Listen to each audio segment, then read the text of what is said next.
Good morning. My name is Katie Birch, and I would like to welcome you to our research presentation on the issues of safety on campus.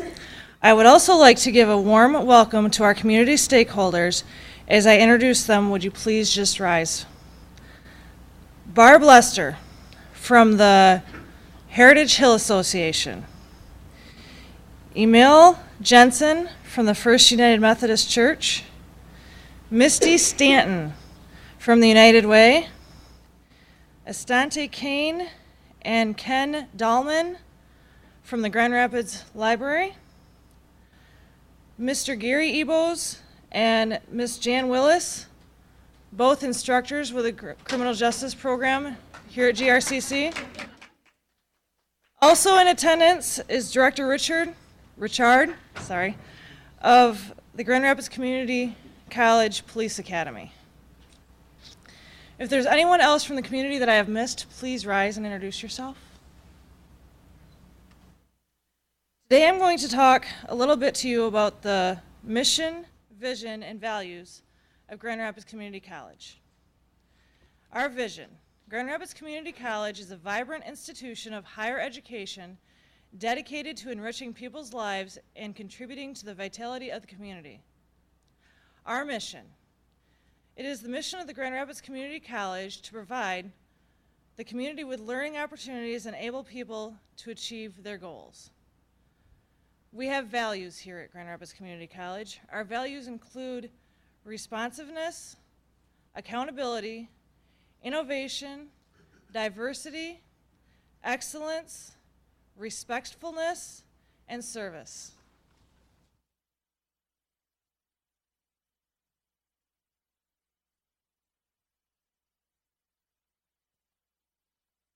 Hi, my name is Tanisha Hill, and I will be giving more information about our mission. We fulfill our mission by accomplishing the following ends. Community outreach. We serve the community as a quality educational resource, providing leadership in response to the expressed needs of the community. Community partnerships. We actively collaborate with the community through partnerships and services. Diversity. We promote an understanding of diversity for all people in quality, respectful, and motivating environment. Lifelong learning. We assist persons who want to continue, renew, and enrich their learning throughout their lives. Workforce development. Students achieve the skills necessary for success in the workplace today, tomorrow, and into the future.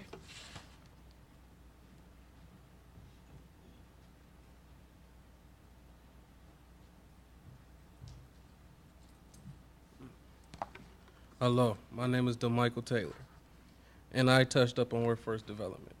Workforce development programs are committed to providing students with the skills, knowledge, and attitudes needed to succeed in their chosen occupations.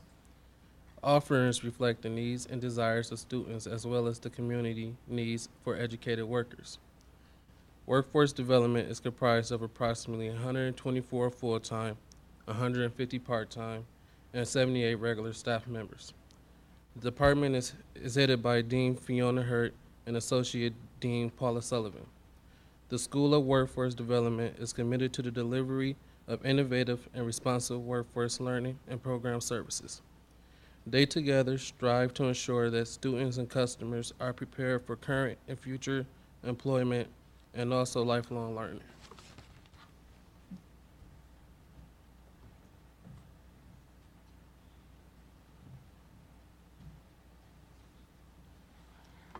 Hello, my name is Emma Thompson, and approximately 47% of GRCC students are enrolled in credit-based occupational programs. Currently, there are 17 programs, one of them in which is criminal justice.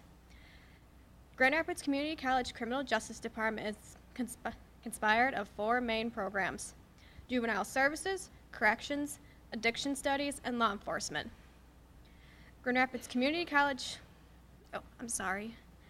one of the required courses for criminal justice is CJ115 Client Growth and Development, examination of the psychological, social, and environmental costs of criminal behavior in juveniles and adults, the impact of psychological, substance abuse, sexual and medical problems of offenders, and intervention strategies used in institutional and community settings.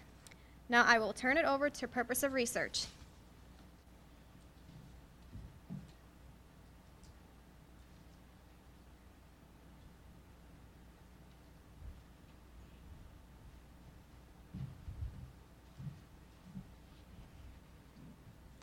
Hi, my name is Tundika Palmer, and we're here to talk to you about the purpose of research. Researchers need to collect and analyze information in order to test theories on why people commit crimes. One criminologist might record the crimes committed by people of different ages, whereas another criminologist might record crimes committed at different times of the year.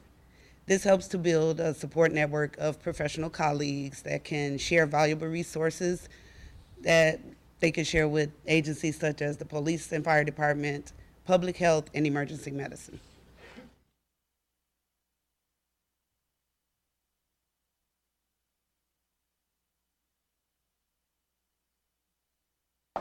Hi, my name is Kimberly Emkins, and I will be sharing the second objective to purpose of research. Researchers in criminal justice agencies need to enhance their knowledge of the characteristics of different types of offenses. Situational factors, such as time of day and place, can influence criminal behavior. Because of this, agencies have to think of questions like, why are some crimes committed more likely than others to help prevent future offenses?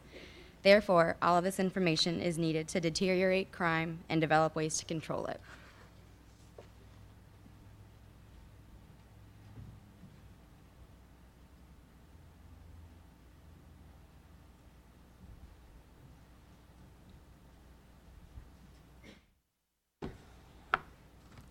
Hello, my name is Ashley Ramirez. Criminal justice agencies depend on certain types of information to facilitate daily operations and to anticipate future needs, like how many prisons flow through the county jails, how many will receive prison sentences which deal with the day-to-day functions of the system. Other questions affect legislative and policy decisions. For instance, what effect does a change in law have on the amount of crime committed? These and other changes need to be evaluated and evaluation required for measurement. And now we'll hear from Ethics of Research.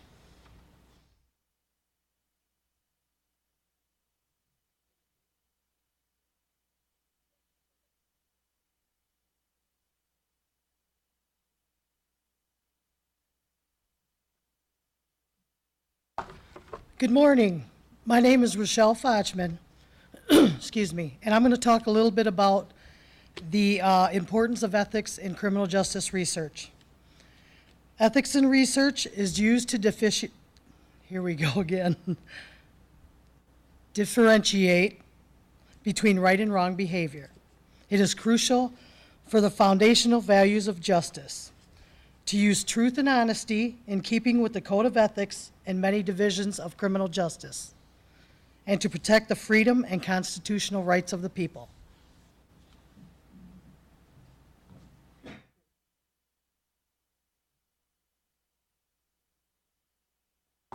Hello, my name is Jasmine Gibson, and I'm going to break down the cultural difference in views of morality and ethics. Most people are taught ethics and morals from parents, family members, teachers, church clergies, and society. Moral development happens throughout life as a child matures. Usually, morals are based on their own values and experience in life.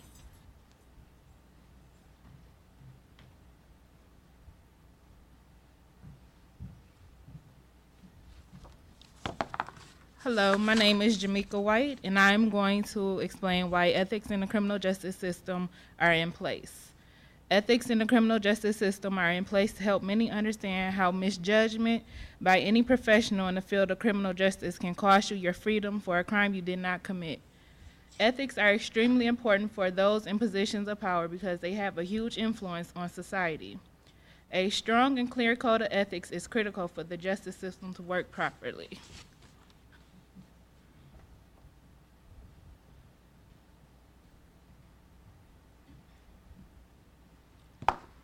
My name is Ashley Jimenez, and I will be going over the 4 codes of research ethics in criminal justice. The first is well-being of society, which is to upgrade and avoid all unethical use of knowledge. Honesty is to require fully made disclosed reports without excluding details or adding anything dishonest. Impartiality is evidence that must be impartial and unbiased.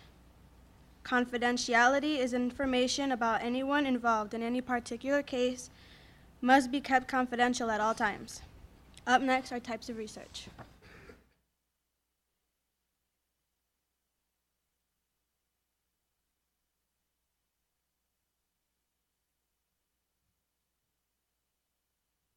My name is Justin Sturdivant. There are 5 types of research. The first is an experiment, a research technique in which an investigator introduces a change in a process in order to make measurements or observations that evaluate the effects of change.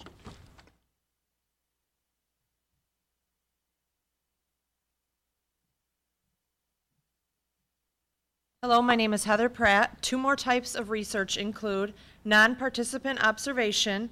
The most direct means of studying human behavior is observing groups in their natural setting. This affords the researcher insights into behavior and attitudes that cannot be obtained through such techniques as surveys and experiments. Participant observation involves direct participation of the researcher in the activities of the groups being studied.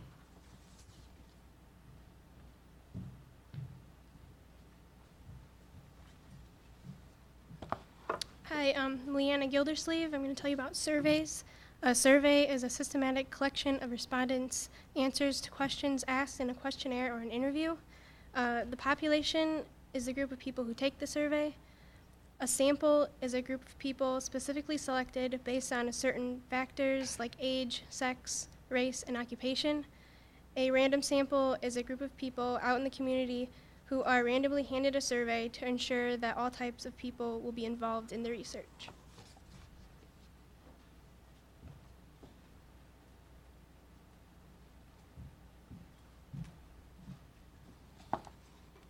Hello, my name is Andrew Sanjan, and I'll be speaking about the final type of research. Case study is a detailed analysis of a person with or group, especially as medical or psychological or social phenomenon. There are 2 main categories of research. These are qualitative and quantitative. Quantitative usually uses a small number of non-representatives to gain an understanding of underlying reasons and motivations to keep practice insight into the settings of problems, generating ideas, hypotheses for further research. On the other hand, quantitative usually uses a large number of participants that represents the population in interest. These people are usually randomly selected so they may analyze data and generalize results and measure the incidence of various views and opinions. For our safety on campus research, we chose to use quantitative research to gain a better and wider understanding on how the GRCC student body feels about their safety. With that, I turn it over to the confidentiality clause.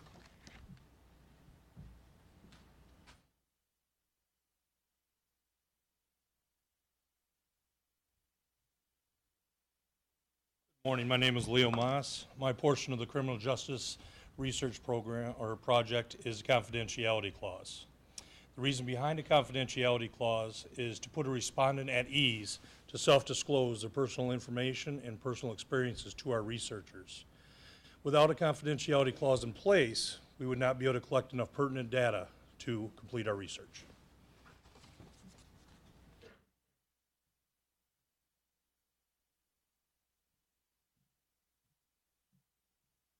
Good morning. My name is Talisha Brown, and I'll be reciting the steps we follow to have our confidentiality clause implemented and approved and enforced.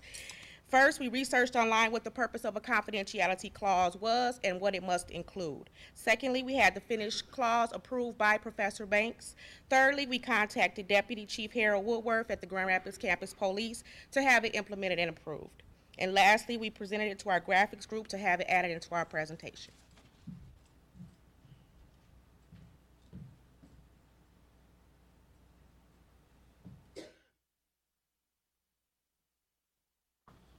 Hello, my name is Marion Miller, and I will be reading the actual confidentiality clause. All data that is collected through this survey will be kept confidential. Respondents' personal identities will not be revealed in any publication or in the presentation of the results of this survey. There are no risks by participating in the survey. And now I will introduce the Survey Development Group.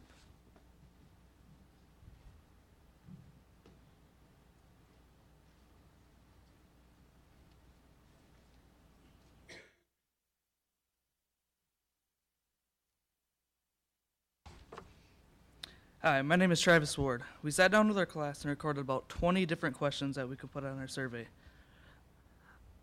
to ask the student body of GRCC. Then from there, we narrowed down the questions and met with Heath Chesvick from the Department of Institutional Planning and Research to collect his feedback to make the questions more understandable for the students responding.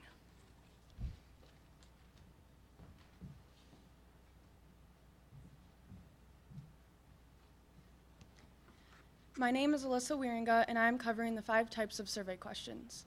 The 5 types are open-ended, close-ended, partial open-ended, scaled, and ranking. Open-ended questions are short answer. They obtain a full range of responses and provide detail. The problem with this is that they are time-consuming and difficult to do data entry. Close-ended questions are multiple choice. This is fast and easy, but it limits the respondent's response. Partial open-ended questions are multiple choice, but give an other option where the respondent may create their own response. This is also fast and easy. Scaled questions give the degree. They are more precise, but require some knowledge on the topic. Last, there's ranking questions. This requires all options given must be ranked 1 through 5. This gives an importance of choices, but is more difficult to answer. Most of the questions we chose were scaled and close-ended. We found these to be the quickest and easiest while still allowing for more accurate results.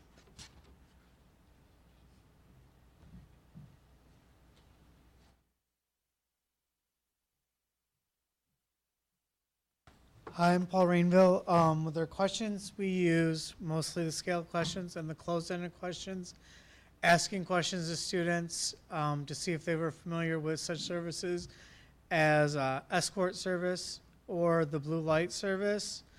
And also we let the students know when we were handing out the surveys that there was an confidentiality clause so that they would know that it was a private survey. Now I'm going to introduce protocols.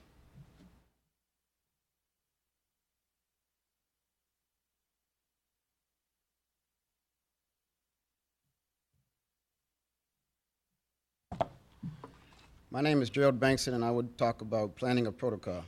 As a protocol group, there were 3 main areas we focused on to successfully guide our class through the survey process. These 3 areas included planning exactly what we needed and expected from each group member, being organized and exhibiting leadership to keep the process running smoothly. Each of these steps involved much detail. As a protocol group, we created guidelines that our entire group would be comfortable with. The guidelines included, but were not limited to, dress code, developing a script, and working timeline. When conducting the survey, we wanted everyone to look professional and approachable. We knew that if everyone presented themselves professionally, we would have more participants in the survey. When planning the script, we wanted to keep it concise in order to keep participants engaged. And when deciding the placement of each group, we focused on high traffic areas to maximize the participant potential. After outlining our planning process, we moved on to our next task, organization.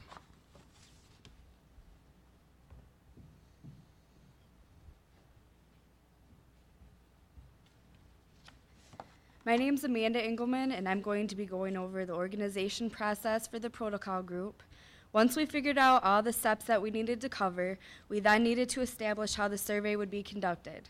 Our class was split up into 9 different groups that we had been working with for weeks previous to the survey. Each group was given the same supplies and script to ensure accurate results. Each group was sent to different locations around the GRCC campus. Some of the locations were the ATC building, bookstore, Sneden Hall cafeteria, Subway, the library, enrollment center, and the main campus 4th level parking entrance. We also wanted an incentive for the students that completed our surveys. We passed out criminal justice pencils and suckers. Once we were confident in our organization, that led us to our final step.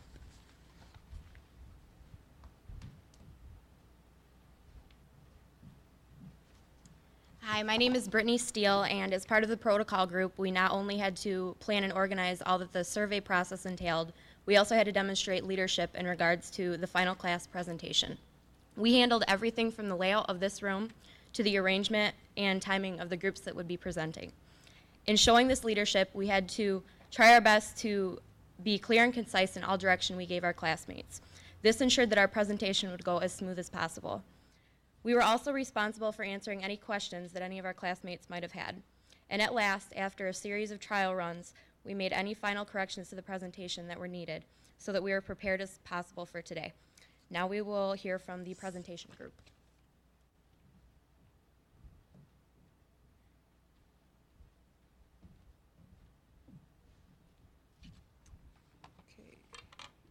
Hello, my name is Emily Rodriguez, and I'll be talking a little bit about the leadership and creativity in our project. In this project, our class overcame. We all came with original ideas. It took time, patience, organization, leadership, and most of all, creativity. With each unique and creative mind in our class, we were determined to make this a delightful experience. We wanted to engage our fellow classmates and reach out to the Grand Rapids Community College community to enlighten them with the shocking results we have on campus safety. Leadership. There are 5 main qualities in a leader: honesty, innovative, competent, inspiring, and intelligence.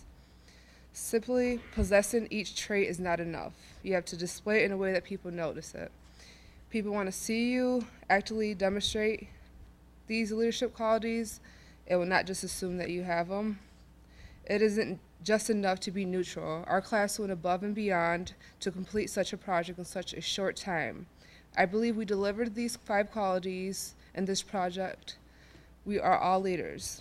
As a presentation group, our role as leaders, we were in charge of putting our slides together, keeping up with deadlines, and making sure everything was on task. Thank you, and now I'll be turning it over to the data group.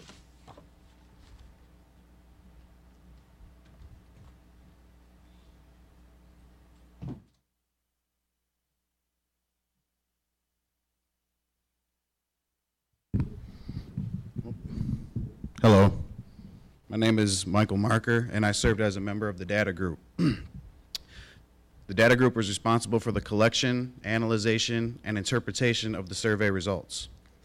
After collection of all 226 surveys, they were divided and broken down into groups of gender, age, and ethnicity. The age groups remained the same as they appeared on the survey: 17 to 22, 23 to 28, 29 to 34, and 35 and over. After studying every answer from every volunteer, we found that there is no particular trend, correlation, or relationship with any age group or ethnicity, and little correlation with gender. Thus, we've decided for the most part to focus on the student body's feedback as a whole.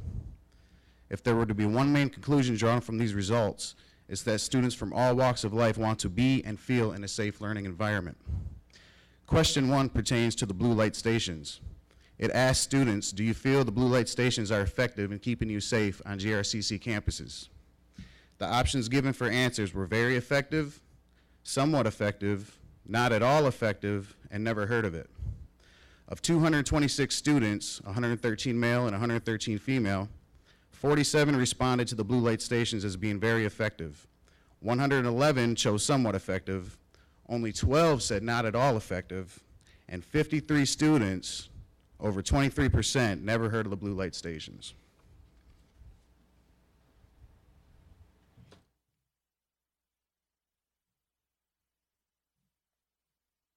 Good morning.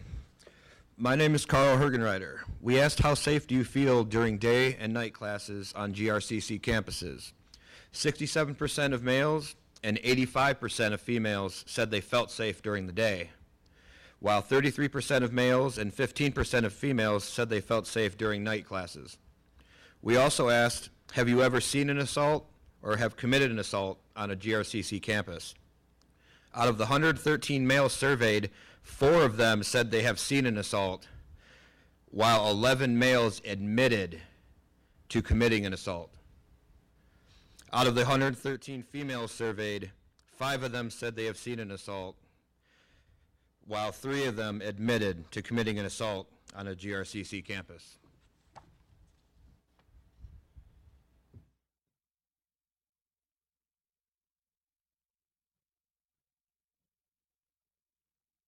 Good morning. My name is Arnie Vargas, and I will explain you over here about the survey that we had.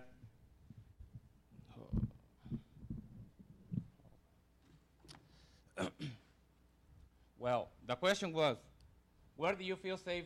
Where do you feel safety on GRCC?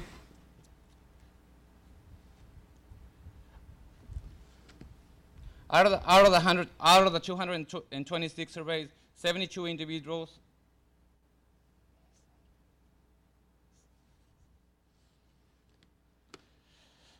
Our 188 individuals felt safe on the classrooms. Over here. 15 outside the main campus, 5 on the parking ramps, 9 in the bus, and 1 on the satellite, and 1 on the stop bus. Then the survey, out of the 226 survey, the survey, 72 individuals had any problem walking between the main campus and the bus. However, 96 individuals feel insecure walking between the bus and the main campus. Now I will turn you to the innovation solution.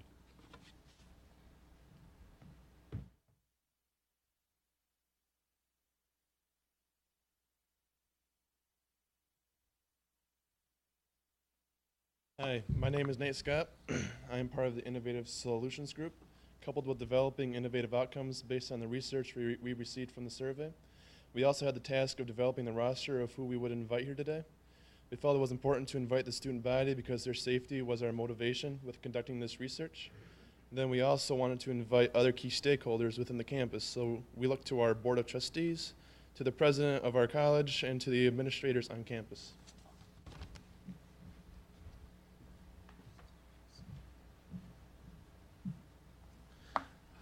Hi, I'm Willie Marsh. In addition to seeking out key stakeholders on campus, given recent safety issues off campus, we also felt that it would be important to reach out to community stakeholders off campus, such as Heritage Hill Neighborhood Association, Fountain Street Church, and the Grand Rapids Public Library, to name a few.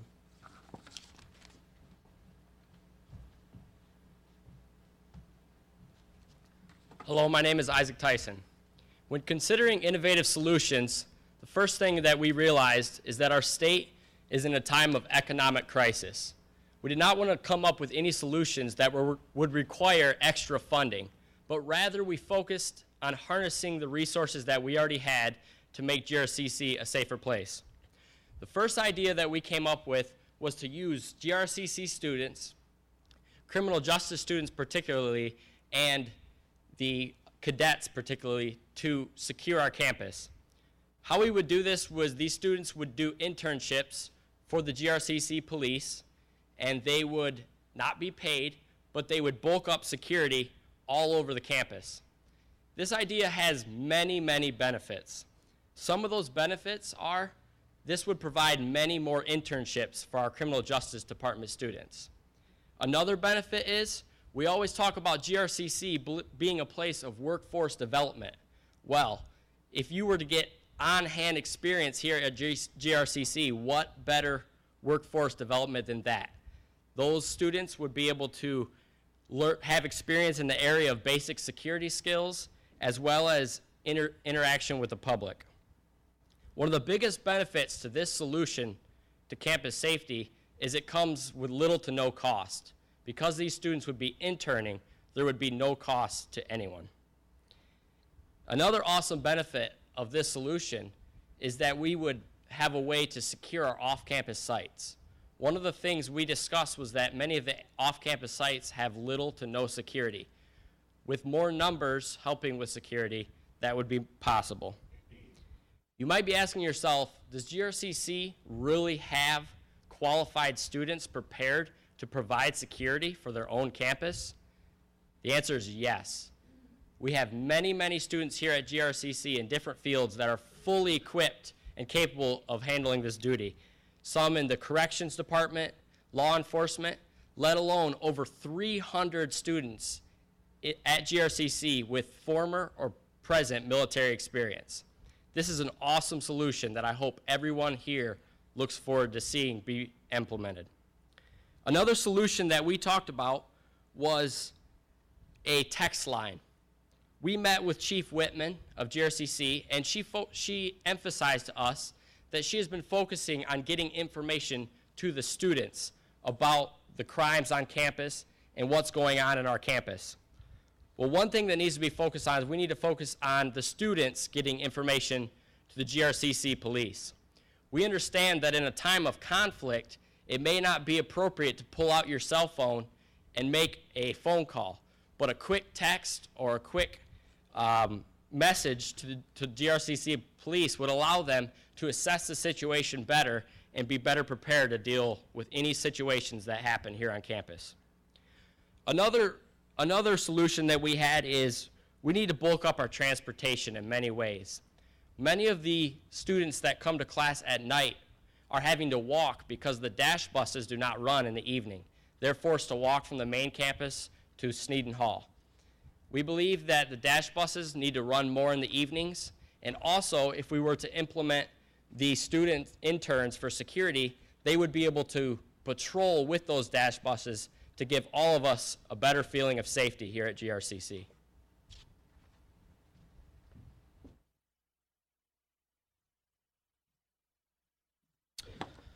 Hello, my name is Chad Vlasblom. I will be talking about the need to have more information on GRCC safety on campus. Many of the individuals we contacted during the survey made comments about the call boxes or the blue light stations. Most of them didn't even know what they were or how they worked. So therefore, I propose we need to educate the GRCC student population on these stations, on what they do and how they work. One possible way is that we can have information posted around the campus, along with information posted to Blackboard and the GRCC website. Now I know the new website will be up this Friday. I haven't taken a look at it, so I don't know if it will be there. But most important, they must be talked about during the orientation for new students. Secondly, the information regarding campus police and how to contact them. We should follow in the footsteps of the GRCC tobacco-free program. As you notice, every syllabus you have for every class has that program stated on it. GRCC is smoke-free. We need to have the exact same thing. So, therefore, I propose we do the same thing concerning safety on campus. The GRCC police numbers, everything concerning campus safety should be posted in just a little section on where to either go on the website to find it or have a little quick statement in the syllabus. So, therefore, I would like to thank Fontabalik, Nikki Banks for giving us the resources to conduct this survey and this presentation. And I would like to thank you for your time for showing up today. And now I will open it for questions to the class. That's it. Any questions?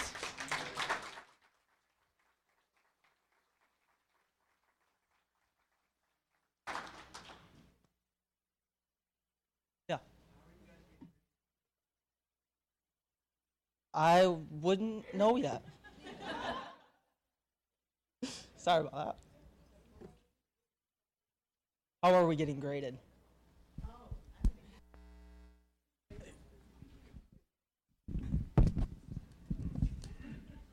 The question that was posed was, how are you guys going to be graded on this? One of the things that we took into consideration was this was very time consuming for the students, and a lot of research, independent research, was done for this. And so the rubrics really entailed their research capabilities, their presentation capabilities. One of the things that we sought to do was to have the students begin to blend all of the courses that they've taken to date into this experience. So a lot of the students have taken interpersonal communication, public speaking, a lot of the other CJ courses, and so blending all those together as well to really showcase the students and where they are at this point in their academic career. Other things that entail were timeliness, leadership qualities. The rubrics was pretty pretty well laid out for them. So many different avenues to be able to gain points. Probably the area that they would lose the greatest number of points in would be lack of attendance or lack of engagement with other group members as they were putting together their independent pieces on this. Questions? Any other questions? I don't exactly have a question, but I just want to say that this was extremely impressive. The quality of the presentation and the information were very helpful. I'm just amazed that this is going on right in our neighborhood here, and I wanted to congratulate all of you who are involved in today's presentation. It really helps me to see this kind of activism on campus and to know that people are watching out for each other, and I think that's probably one of the main things that you can do is to kind of take care of yourselves first and then watch out for everybody else. And I'm going to encourage the neighbors in Heritage Hill that see you coming through the neighborhood on foot, up and down the hill, to kind of keep an eye out for you too. So thank you very much for inviting me. Thank you so much, Barb. Anyone else? Questions, comments, your thoughts? Yes, I'm Teresa Holloway. I was concerned as far as the intern program. Have y'all got any input as far as will that be implicated or not? As far as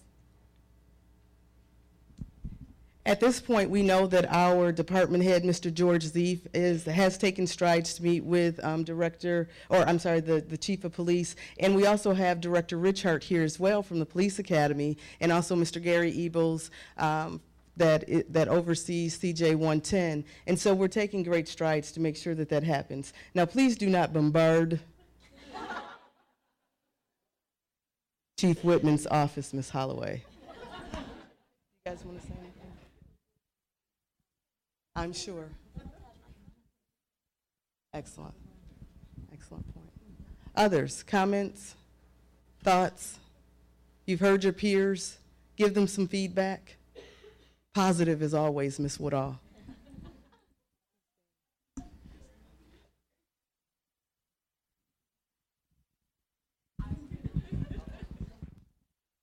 I would like to congratulate you guys. You did an awesome job. The presentation and setup of today is very well done. And I was impressed by your facts, and I think you guys did wonderful. So congratulations, and you guys should be very proud of yourselves.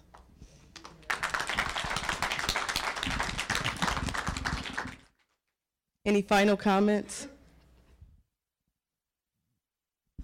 Can we have the two tech young men? I'd like to have the two tech men introduce themselves. I didn't hear their names earlier in their presentation.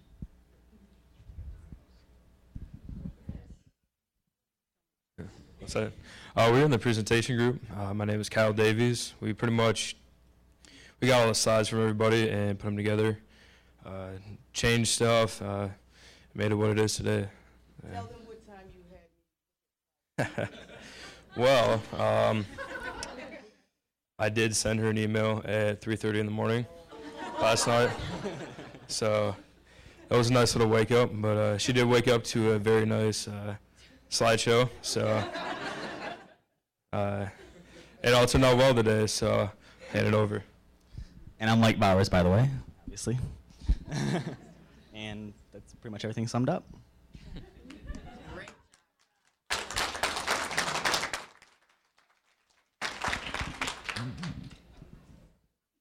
I'll ask the last question. I'm Gary Ebels from the Criminal Justice Department, but there's a lot of loose strings here. What are you going to do now? No, don't misunderstand me. There was lots of really good recommendations. I agree with all of them. I've had some of the same thoughts, but what are you going to do with them? I don't see any decision makers sitting here quite now, so are we going to bombard somebody? I don't think that's so bad. Absolutely. If I could have Director Richard stand, Miss Willis and Mr. Ebels continue to stand.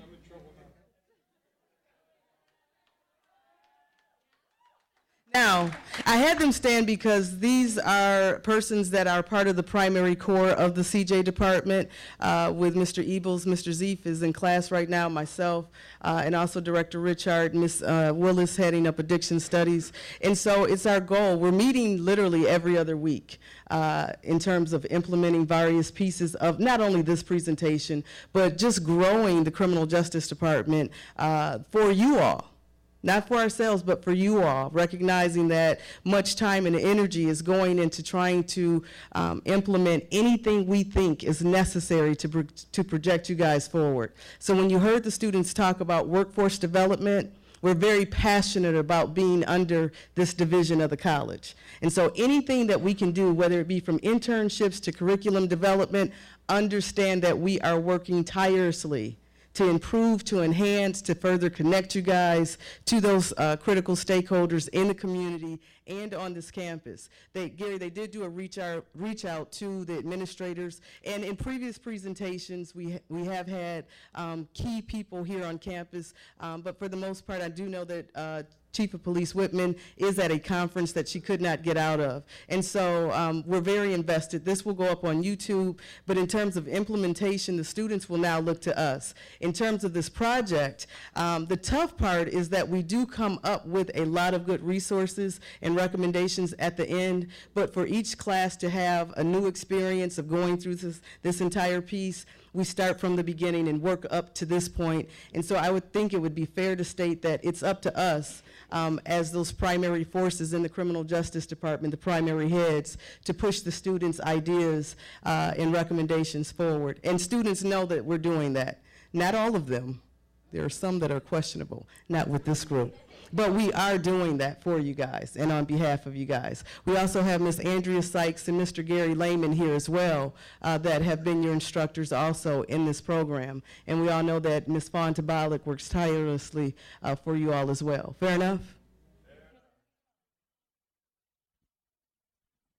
And I just want to thank you for doing the research for us, because we are at the meetings and we are telling people that we need additional transportation at night, that we need better security around the DeVos campus in the parking lots, and we agree with all of you. So we are talking this through. We're going to take your research. Hopefully we'll get the YouTube to our bosses, and we'll move forward. And I just think it's great to see the professionalism in the entire criminal justice department. And I know that Professor Banks and I hope to combine a lot more with the police academy and the criminal justice program in the corrections and juvenile services to move and to just build our professionalism. So I thank you guys all for doing a great presentation.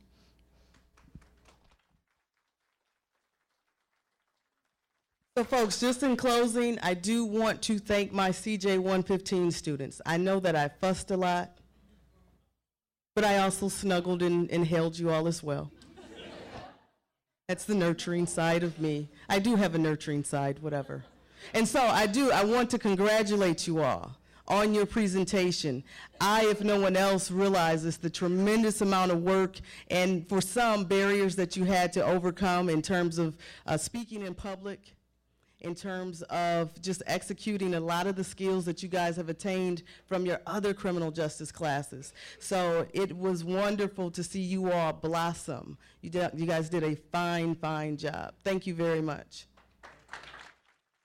Now, as you guys begin to leave out, we thank you guys for coming. Ms. Willis's class and also Mr. Ebel's class. Please feel free to get another cup of coffee or another cookie or muffin as you leave out. Thank you so much.